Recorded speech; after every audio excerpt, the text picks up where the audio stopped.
El tema es pericarditis y pues la anatomía del pericardio pues está formado por dos membranas que envuelven que van a envolver en forma de saco al corazón. La membrana adyacente al corazón es el pericardio visceral y la capa externa es el pericardio parietal.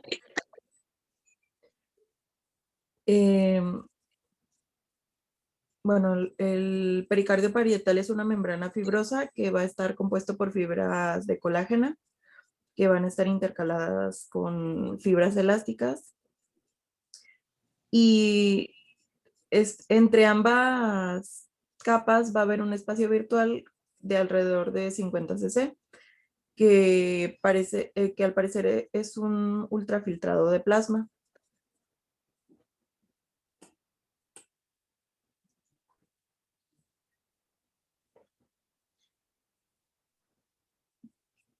Bueno, en porción anterior al esternón va a estar unido por fuertes ligamentos. En la parte posterior a la columna vertebral va a estar unida por el apéndice sifoides. En la región inferior va a estar unido al diafragma. La nutrición va a ser a través de pequeñas arterias de la rama de la aorta, de la mamaria interna y de las arterias frénicas.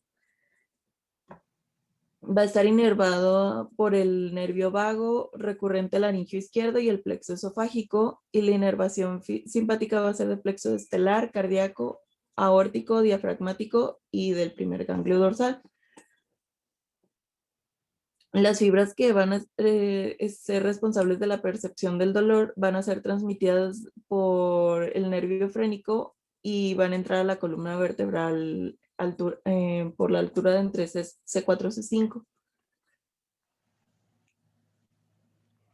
En su fisiología, los ligamentos que sostienen al pericardio van a sujetan al corazón y evitan que éste se mueva excesivamente en base a cómo el cuerpo se va moviendo y cambiando de posición.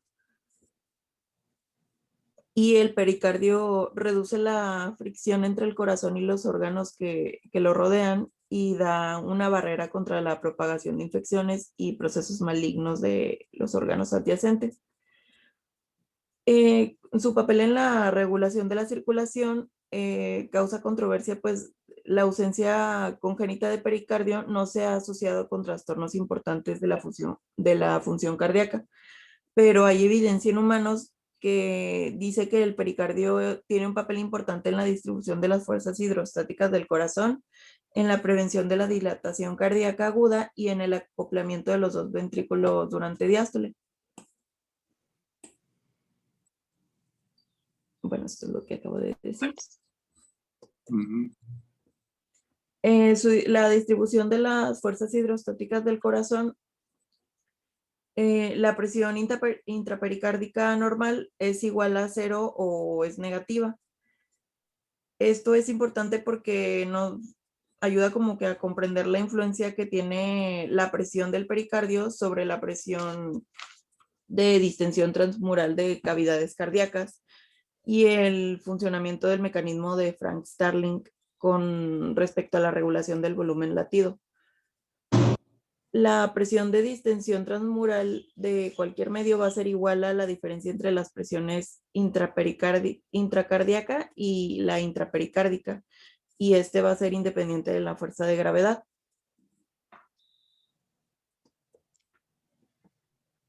La independencia ventricular, el pericardio contribuye al acoplamiento diastólico entre los dos ventrículos, o sea que la dilatación de uno va a alterar la distensibilidad de otro. Este efecto está mediado por la presencia de las bandas musculares circulares y por el septum interventricular, que protruye dentro del ventrículo izquierdo y produce cambios en la forma de la cavidad cuando el ventrículo derecho se dilata. Esto se llama independencia ventricular y se observa ¿Cómo, perdón? A ver, todos en pantalla. Se le llama interdependencia. Ah, sí, perdón. ¿Qué quiere decir esto? que dependen. Que la función de uno se ve influenciado por el otro. En condiciones normales, el septum interventricular forma parte más del ventrículo izquierdo que del derecho. ¿Sí? Acuérdense que el ventrículo izquierdo es circular y el derecho es una media luna que se aplasta en contra del septum. ¿Sí? Pero cuando el derecho crece mucho, empuja el septum del izquierdo y entonces el izquierdo se vuelve más pequeño y menos eficiente. ¿Sí? Entonces se le llama interdependencia ventricular porque al crecer el derecho se empequeñece el izquierdo. ¿Por qué esto sucede? Porque el pericardio no permite que crezca mucho el ventrículo izquierdo simultáneamente al derecho. ¿En quiénes hay interdependencia ventricular? En las personas en las que aumenta mucho el ventrículo derecho, ya sea en forma aguda o crónica.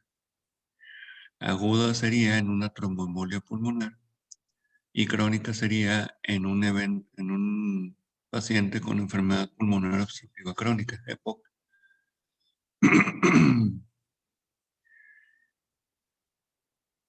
El pericardio en sí, aunque puede crecer, tiene un límite. Y cuando llegas a ese límite es cuando se presenta la interdependencia ventricular. ¿Sale? Dale, Fernando. Perdón. Bueno, también esta se va a observar, aunque aunque esté en ausencia del pericardio, y en ese caso se va a requerir de un aumento importante en el volumen ventricular derecho y también en la presión del llenado ventricular izquierdo.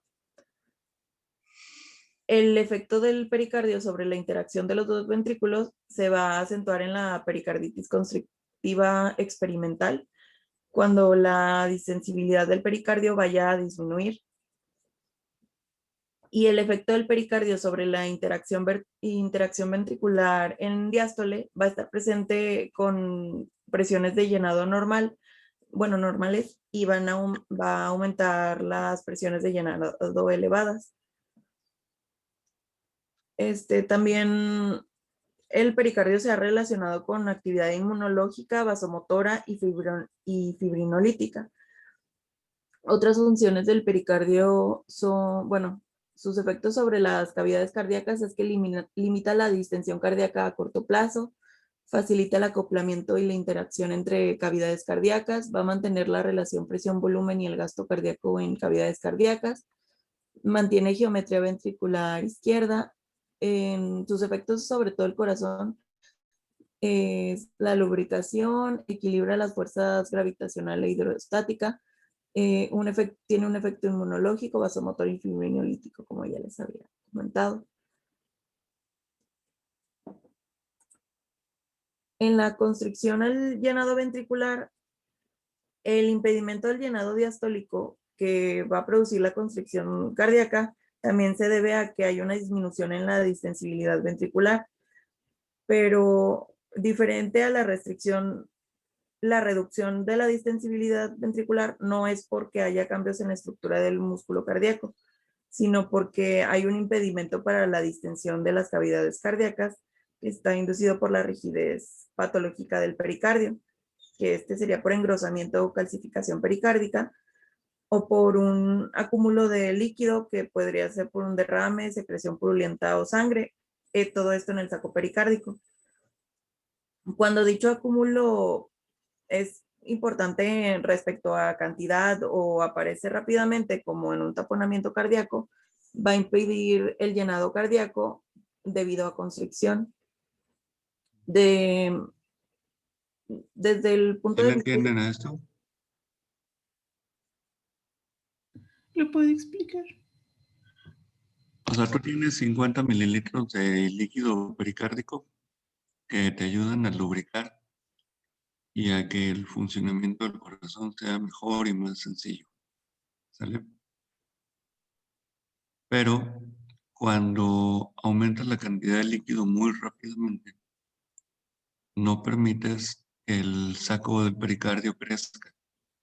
Entonces ese aumento de la cantidad de líquido lo que hace es que comprime a las cavidades cardíacas, porque el pericardio todavía está rígido. ¿Sí me explico? O sea, si tú distiendes poco a poco el pericardio, sí crece mucho. Pero si quieres distenderlo súbitamente, no va a crecer. Entonces, como no va a crecer, lo que va a hacer es que ese exceso de líquido va a comprimir las cavidades cardíacas. ¿Se entendió eso? Sí. Sí. ¿Sí? Bueno, ahora, ¿cuáles cavidades cardíacas son las que tienen las paredes musculares más débiles, más delgaditas? ¿Las aurículas o los ventrículos?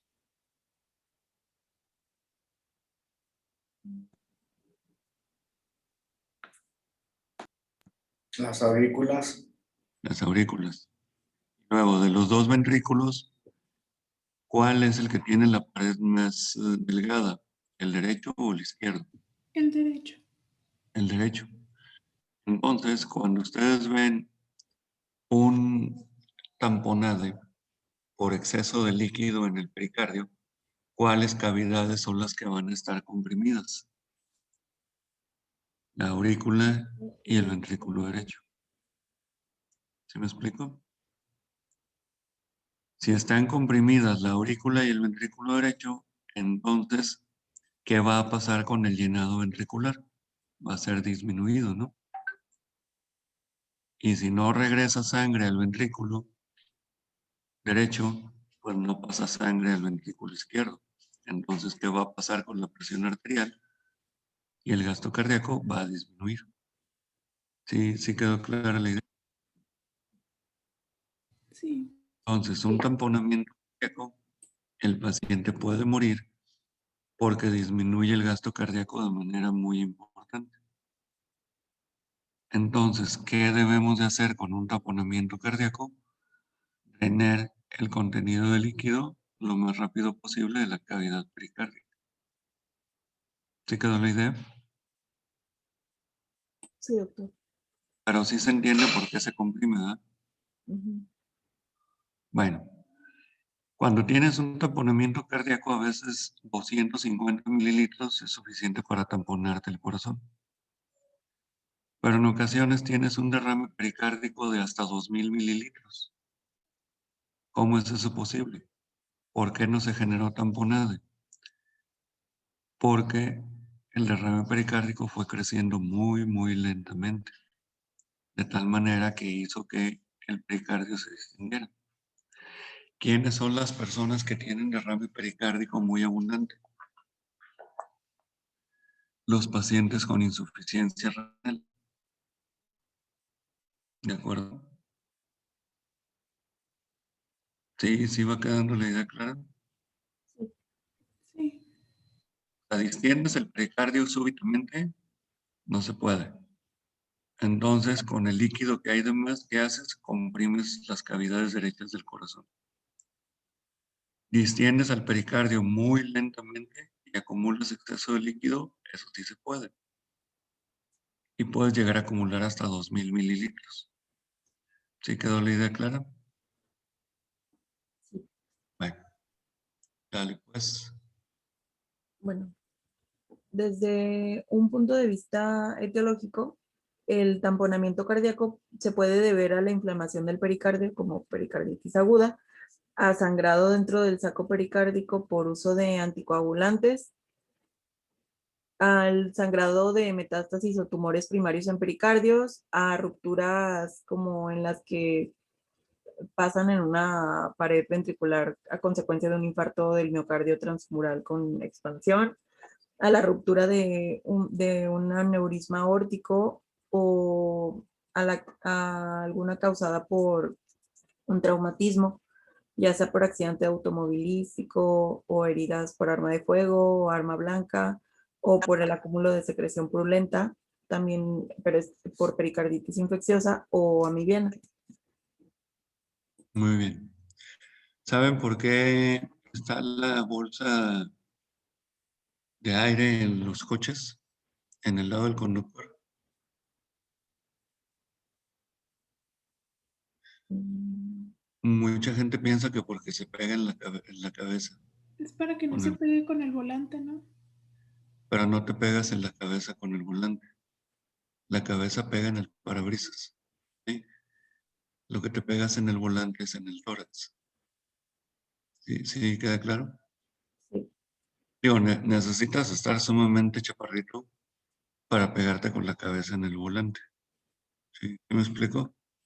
Lo normal es que te pegues con el tórax. Entonces, para eso es la bolsa de aire. ¿Sale?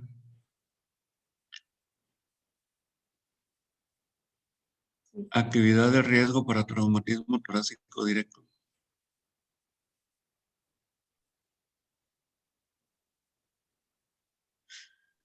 Tres deportes.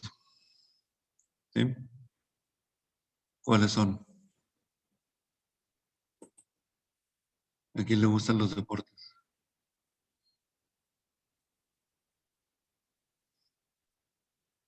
Los tres involucran balones o pelotas. Fútbol americano. Fútbol americano. Sí, ya sea el balón o los cascos. ¿Cuál es el otro? Mm, ¿Cuál se les ocurre? El soccer. El fútbol soccer. ¿Sí? ¿Quién es el de riesgo en el fútbol soccer? El portero. Porque ¿Sí? ¿Y cuál es el otro? Básquetbol. No, béisbol. béisbol. ¿Quiénes son los de más riesgo en el béisbol? El bateador. Los que agarran la pelota, ¿no? Sí, pero ¿cuál? Pues el que no, cuando batea no la agarra. Y cuando no la batea, más bien la agarra. Por el Es que se impacto llama fuerte. catcher, ¿no? El catcher. Así es. El catcher y el pitcher. ¿Sí? El pitcher cuando termina de lanzar, termina con su cuerpo en una posición en la que es difícil recuperarse rápidamente. Entonces, si el pelotazo va directo a él, no se lo puede quitar. ¿Sale? Y el catcher, pues literalmente su pecho es el blanco del tiro del pitcher, ¿no? Para que se strike. Sí ven deportes, ¿verdad? Sí. No. Entonces, les comento esto porque hay una condición cardíaca que no vamos a ver en en el temario, pero que se llama comotio cordis, con conmocionado. Y en estos tres deportes, puede que ese pelotazo o ese balonazo tome al corazón en un momento en el que se está repolarizando y le produce paro cardíaco. ¿Sale? Entonces tiene su riesgo. Por eso son las protecciones del catcher. ¿Sí? Por eso son las protecciones de los jugadores de americano. ¿Ya ven que dicen que el fútbol americano es para salvajes? Que son locos que se pegan sin ton ni son. Bueno, ¿cuál es el único deporte que no usa protecciones en la cabeza y en el tórax? El soccer. ¿Sí? Y si tú crees que dar un cascazo es un riesgo importante, pues imagínate meterle la cabeza a un balón que va a 100 kilómetros por hora. Entonces, ese también es un factor de riesgo para desarrollo de pericarditis. De hecho, es el principal factor de riesgo para el desarrollo de pericarditis en los pacientes menores de 40 años, los traumatismos. Una buena parte son accidentes automovilísticos, pero otra buena parte son deportes de ese tipo que mencionamos. Obviamente, el boxeo y la lucha libre, pues también participan. ¿Sí quedó? Muy bien, dale, Fernanda.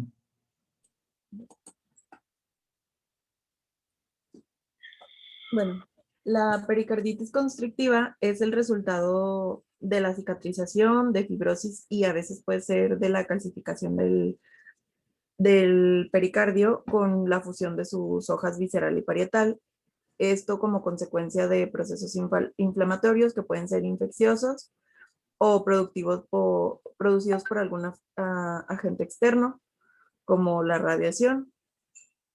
En los infecciosos, la aparición del cuadro clínico puede ser agudo o subagudo, y en la pericarditis constrictiva en el taponamiento, y en la pericarditis constrictiva los síntomas son de instalación insidiosa o de evolución crónica.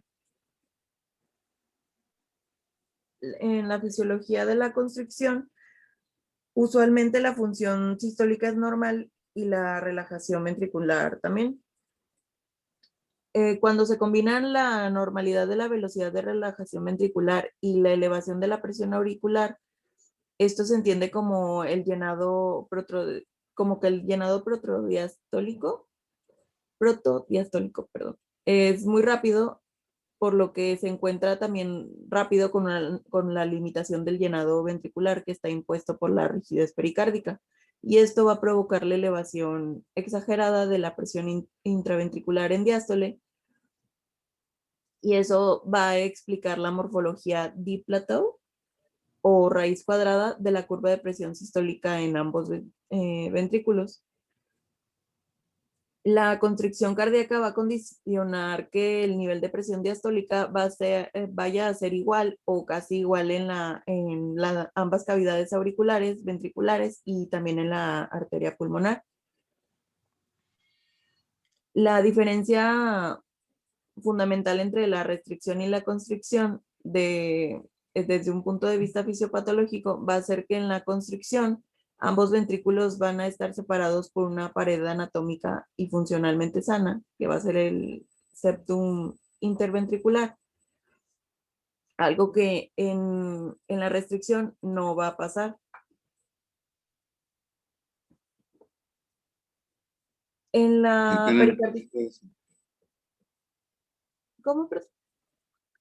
¿Qué le entendiste a eso?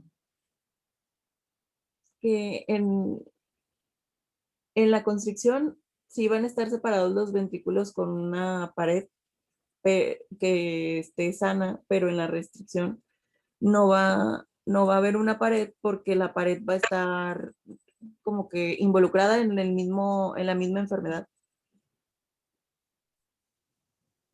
O sea, solo un lado va a estar, en la constricción solo como que sí va a haber un lado sano, pero en la restricción no. Entonces, ¿qué quiere decir eso?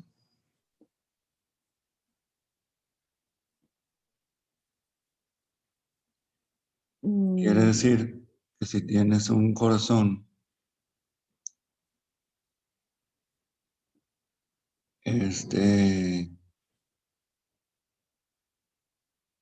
que está funcionando bien, es porque el pericardio te deja funcionar bien con el llenado de cavidades de ambos lados sin ningún problema.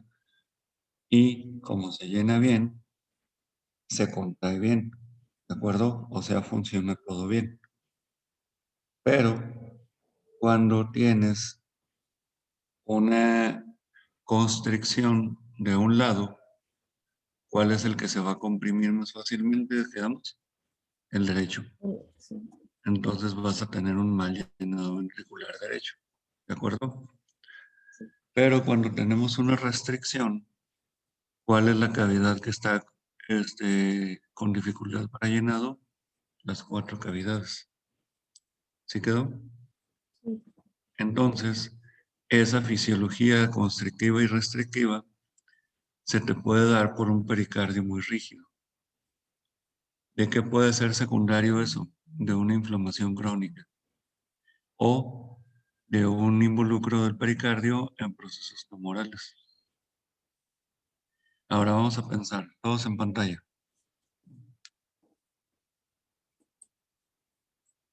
Todos en pantalla. ¿Qué pasa si yo tengo un pericardio normal? ¿Cómo va a ser mi frecuencia cardíaca? Normal, ¿sí? Y si hago ejercicio se va a acelerar, pero se va a acelerar poco, ¿de acuerdo? ¿Qué pasa si yo tengo un pericardio restrictivo que no me permite llenar mucho el ventrículo, sino lo lleno poquito? ¿Sí? Y como se llena poco, ¿qué necesito para tener un buen gasto cardíaco?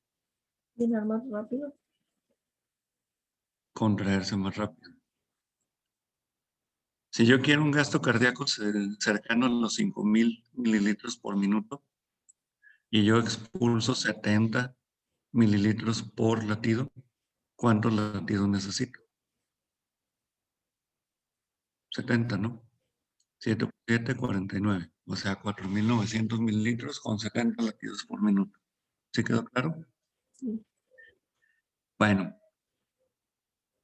¿qué pasa si yo logro que ese pericardio se distienda un poco hasta que yo expulse 80 mililitros?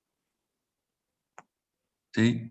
Ahora con 62 latidos por minuto es suficiente, ¿verdad?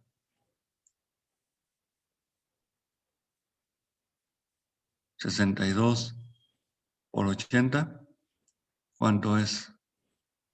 Mm, 4,960. ¿Sí? ¿Qué pasa si yo tengo una restricción al llenado ventricular y solamente acepta un gasto sistólico de 50 mililitros? ¿Qué necesito yo para tener los 5,000 latidos? Digo, los 5,000 mililitros. Más, Tener más. 100 latidos por minuto. ¿Sí queda claro? Sí. Ahora, 100 latidos por minuto en reposo. Imagínate cuando haga un esfuerzo, pues va a tener fácilmente 140 o 150 latidos por minuto. Entonces, una de las principales manifestaciones clínicas, ¿cuál va a ser? Taquicardia persistente. ¿Sí quedó claro? Sí. O sea, todo el mundo ve al pericardio como un murerito ahí adicional que nada más es como la envoltura del regalito, ¿verdad? No, no. Tiene una función muy importante. Porque quiero que veamos con mucho cuidado el tema de pericarditis ahora. Porque da la casualidad de que una de las secuelas cardiovasculares más comunes por las infecciones por COVID es la pericarditis. ¿Sí me explico? O sea, la pericarditis siempre ha estado asociada a la presencia de infecciones virales.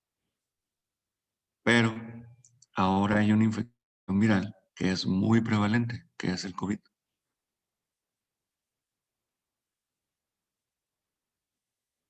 Ese COVID produce pericarditis hasta en un 4 o 5% de los pacientes que se enferman por COVID. Un número altísimo. ¿Sí, sí queda claro? Entonces, por eso deben de estar pendientes de este tipo de secuelas en los pacientes ahora que estamos en este problema de pandemia. ¿Se quedó?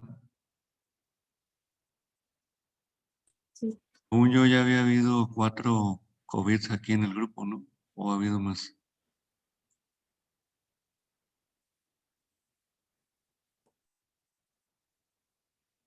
¿No? Creo que los mismos. Nada más hay 4. Bueno,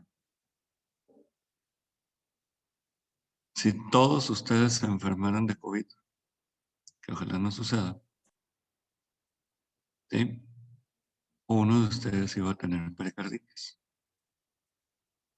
¿Sale?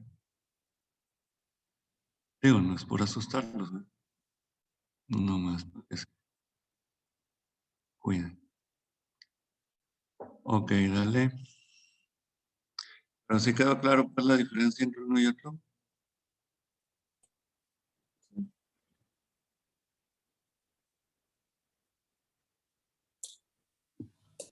Sí. Dale. Bueno, En la pericarditis constrictiva, los cambios en el llenado ventricular en cada ventrículo con la respiración van a tener una traducción hemodinámica, tanto en circulación venosa sistémica como en circulación arterial. Todo esto por el desplazamiento en uno y en otro sentido del septum interventricular, que este va a estar producido por el aumento del llenado del otro debido al en un ventrículo que va a coincidir con la reducción.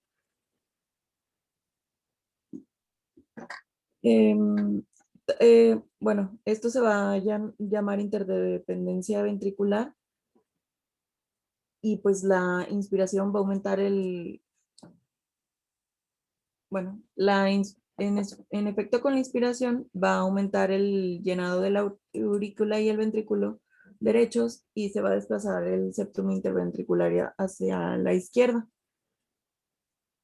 Y la cavidad ventricular izquierda va a reducir drásticamente su llenado y sus dimensiones al encontrarse imposibilitada para poder distenderse debido a la constricción pericárdica.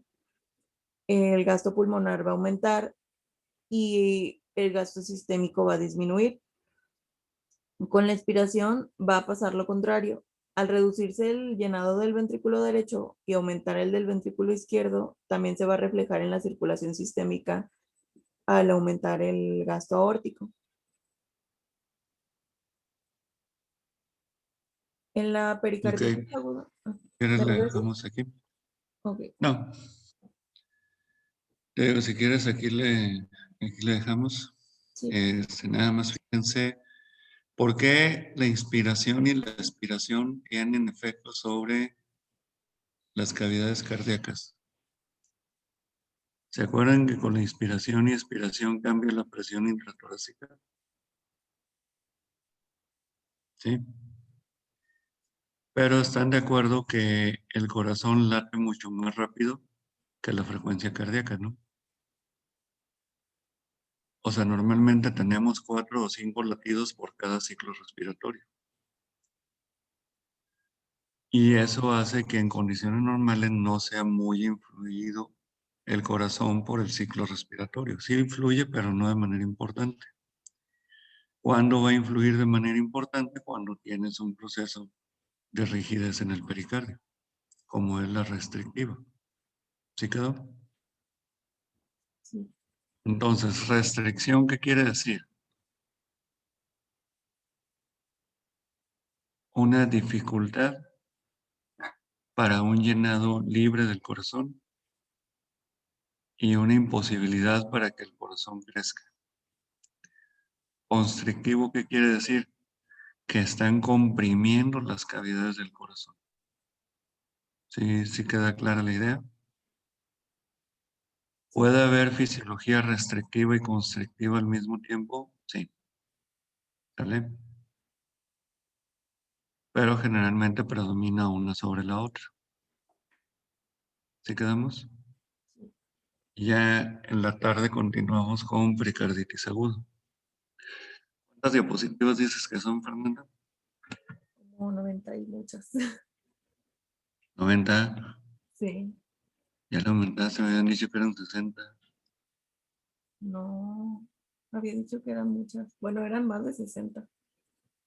Es que, bueno, muchas son imágenes porque al final venían muchas imágenes. Las Pero más de puse 60 son 65. al final, porque al final hay diapositivas que son puras imágenes. Ok, bueno, bien. Entonces nos vemos hoy en la tarde, ¿no? A ver si no hay urgencia. Sale pues, chicos. Hasta la tarde. Nos vemos. Oye, Fernanda, ¿tienes una lista Sí, de ustedes?